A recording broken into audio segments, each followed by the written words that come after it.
the sun is coming up. Look at that, the sun is shining. It is only like 6 degrees or something. My hands are absolutely freezing already. So, there's like a lot of wind going on here. A lot of popular European brands are now having their stuff built in China. Yo guys, welcome back to the channel. Welcome back to yet another video. Episode 2 of the fried rice motorcycles. And in today's video, we will be riding the Motomondo Escape 650 that we reviewed last week. Yeah, we had some great times with this bike. We're going to take this back to Motomondo today, have a little talk about it, have a little talk about the Chinese market, and we're gonna pick up the Ryahu. I always thought it was like Riju, but it turns out they call it like Ryahu Aventura 500. That thing even got like 2 gas tanks. Anyway, let's go. And just like that, we are back on the Motomondo, and the sun is coming up. Look at that, the sun is shining. It is only like 6 degrees or something. It is fairly cold outside, and I'm already missing heated grips. I might sound a little bit like a pussy, I know, but my hands are absolutely freezing already, and I just left home. That is not a good idea. So yeah, episode 2 of the fried ride. Now, last time I opened the box, the first one, the Royal Enfield of 411 cc's, first generation of course, and I said like, hey, it smells like curry, it smells like curry. And somebody was like, hey, are you trying to be racist here? I'm like, racist? Because the box smells like curry? Because it's a traditional food from India? I'm like, oh no. Before I opened the BMW GS, and I said, well, it smells like schnitzels. So I'm trying to tell the people what the local dishes are. So if you ever travel to a certain country, try the local dishes.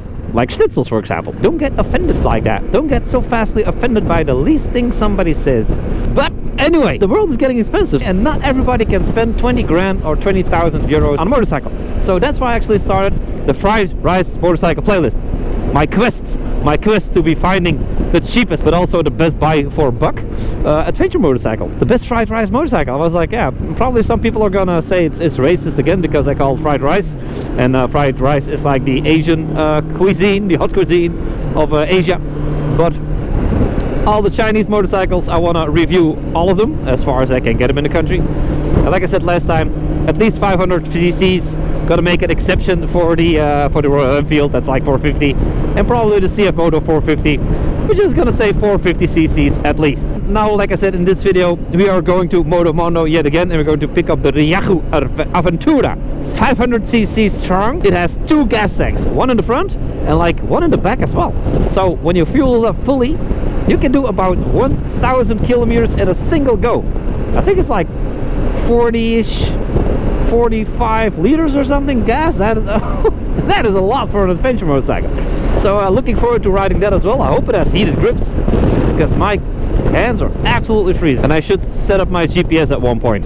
So yeah, this bike, I gave it a 7.8 if I recall correctly. The clutch is a little bit heavier, but like I said, the bike has done 11,575 kilometers, so it has a little bit of wear and tear, and that's actually the best part when I go and do the fried rice motorcycles, because then the motorcycles have done some more mileage, some more kilometers, and then there's more like, oh, what is like vibrating, what is making too much noise, what is a little bit too strong to be using. So that's a good thing that some of these bikes already are a little bit older, like this one for example. This is a couple of years old already. So also let me know in the comments if you're like, hey Smokey, we have seen this motorcycle or that motorcycle, like for example a Cove or a Vogue or this and that. And like I also explained in the last video, for example a Vogue, I was like, Lonkin is also a Chinese company. They have been building BMW engines for like 18 years. Yeah, in China. If I recall correctly, it's like the 650 and 750 or something. And I was googling around and I found that Lonkin now also started making Vogue motorcycles. So the brand of Lonkin is now Vogue, and Vogue also has like a 650. I was like, if Lonkin builds motorcycle engines for BMW and the 650, and now Lonkin has its own company called Vogue, and they also have 650 engines, I gotta do some research. And hell yeah, in the Vogue 650 or 625 DSX or something like that, it is the same engine as the BMW one. So they had like a co-op on that. So you're starting to get Chinese motorcycles. For example, this one is partially Chinese. This one has Pirelli Scorpion tires, Mazzocchi Italian suspension. It has Bosch injection. It has Bosch ABS. And the best part, this engine is a 650 that is based on the Kawasaki Versys 650 from back in the day, built by CF Moto. But CF Moto, as you guys know, is making KTM motorcycles. It's KTM engines. Yeah. So, oh, there's like a lot of wind going on here, yeah. Strong enough to lift those porta potties and send them flying into the air. But I'm saying, like, I mean, how Chinese are motorcycles if a lot of popular European brands are now having their stuff built in China?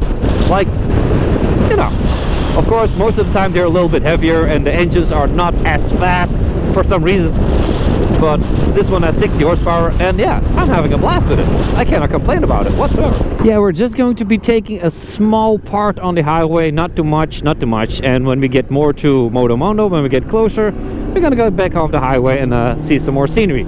Third gear, fourth gear, fifth gear, and sixth gear. See that? You don't even need the clutch, and it does not have a quick shifter. Now, let me know in the comments if you're a mechanic and I'm absolutely wrong about this, but as far as I know, if I close the throttle, there is no fuel going in, there is no kaboom inside of the engine, and when there's no kaboom, there's no pressure inside of the engine. So I'm like, when I close the throttle, you don't have to be scared that I'm going to blow something up, but if this indeed does destroy your engine, let me know in the comments, because I believe it does not, but it might. I don't know.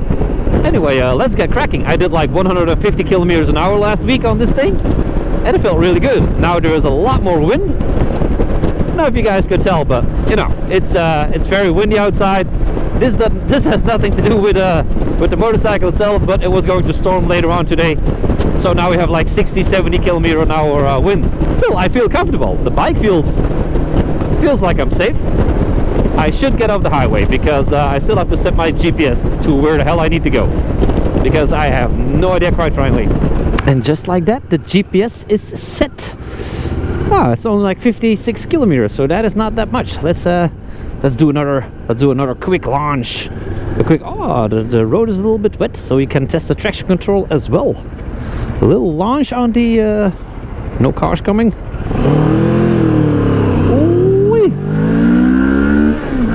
Oh, calm down. Okay, full throttle.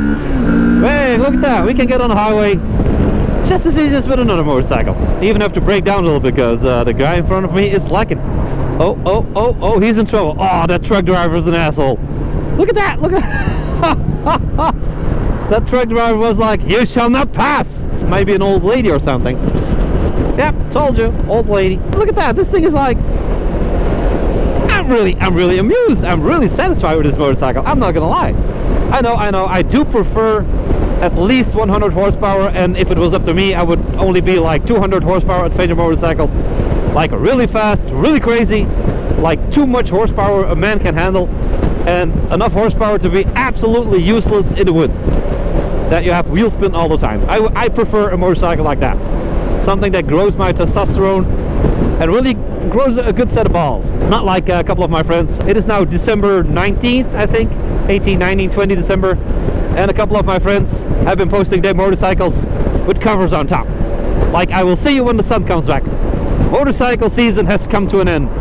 I'm like, god damn it. Sometimes I have such pussy friends. Like, adventure guys. We ride all year, even when it snows. I took the Royal Enfield out in a snowy ride. It was a lot of fun. Crazy. Made some snow angels.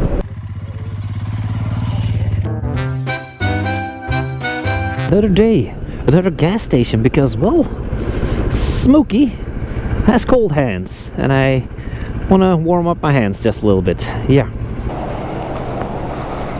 Hot chocolate and a sausage roll with that.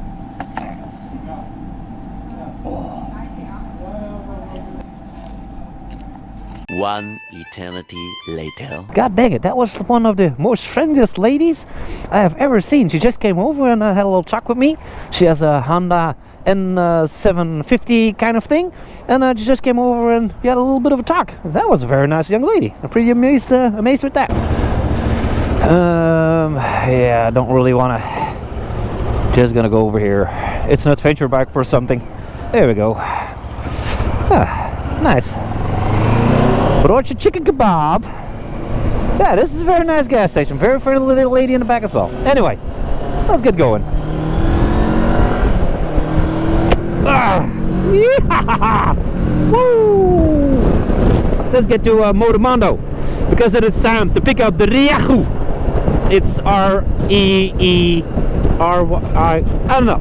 I thought it was Riju, but it actually turns out it said like Ryaku. Now also a small note on why I'm actually riding the Chinese motorcycles lately. That's because, well, a lot of brands are not just ready for guys like me, like the YouTube guys and our reviews. So I've been sending a couple emails out to Honda, Yamaha, got nothing back. Then we have Triumph, Aprilia, and Moto Guzzi is gonna be okay, I think. I got an appointment with the Piaggio group, with the marketing manager over there, so he's looking forward to it. So I have a connection with those guys as well. What else do we have? Of course, I'm working with Suzuki, KTM, BMW, Ducati, so I do have a couple big brands under my name as well. But some of the other bigger brands, Kawasaki also sent one or two emails, and also got nothing back.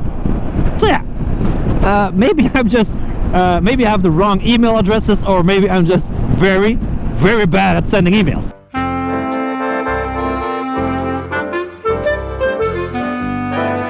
Dude, somebody shit on your door. Like, somebody shit on your door. Look at that. There's a lot of there's a lot of shit on your door, buddy. Nice.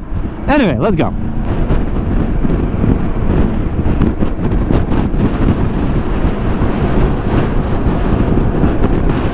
Nice.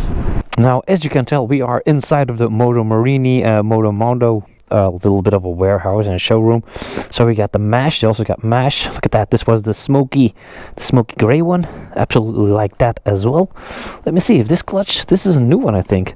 Oh yeah, this clutch is like way smoother as the other one. Way better. Over here we got it already. The Ryaku Aventura, 500 cc's of pure enjoyment. Look at that. So I was just saying that the clutch on the new ones are a lot softer as the one with a little bit more mileage on it. So that is just a little bit of wear and tear. And over here we also have a Mash X-Ride Classic. We have a Super Meteor 650. Oh, my Indian guys are absolutely going to love this one. Look at that. The bullets, if I'm correct. Neato. Very nice as well. And over here the bike that I crashed into my trailer. Might be getting this in my garage when it comes up for sale. I'm not really sure. Should I buy it or not? Let me know in the comments. Yeah. And we got the scramblers over here. Another, the one that I unboxed as well. And another Scram 411. Another Interceptor over here. And this is actually the Ryaku 125 version of the 500 I have over there. So yeah, without any further ado, just gonna hop on, take it for a little spin. I'll talk to you guys about it a little bit, and the next video is going to be the fully review on the Ryaku Aventura. Let's go. Just like that, we are back on the Ryaku 500 Aventura with two gas tanks. If you push that button right over there and you pull a switch here, you can actually go into the second gas tank. So yeah, looking forward to taking this one off-road and into the trails and doing some adventure as well. But of course, for now, I don't know a lot about this motorcycle just yet. I know they are founded in 1942. They started building motorcycles in 1942, or a bike with like an engine on top. But you know, I don't know a lot about it. This one has like 50-ish horsepower as well, but I don't know nothing about it, so not as much as I would want to be for a review. So in this is episode 2 of the Fried Motorcycle playlist that we'll be making, and this will be episode 3. So the second motorcycle will be the Ryaku Aventura 500 with a 1,000-kilometer range and 2 gas tanks. Yeah, the second gas tank is down there. See that? Got a gas tank. Ooh, got a gas tank over there. Not really sure if this one has Brembos as well. Let me check on that. No, don't really see Brembos anyway. If I'm correct, a small thing I do want to say for if you want to see the next video of this one actually has a Lonkin engine.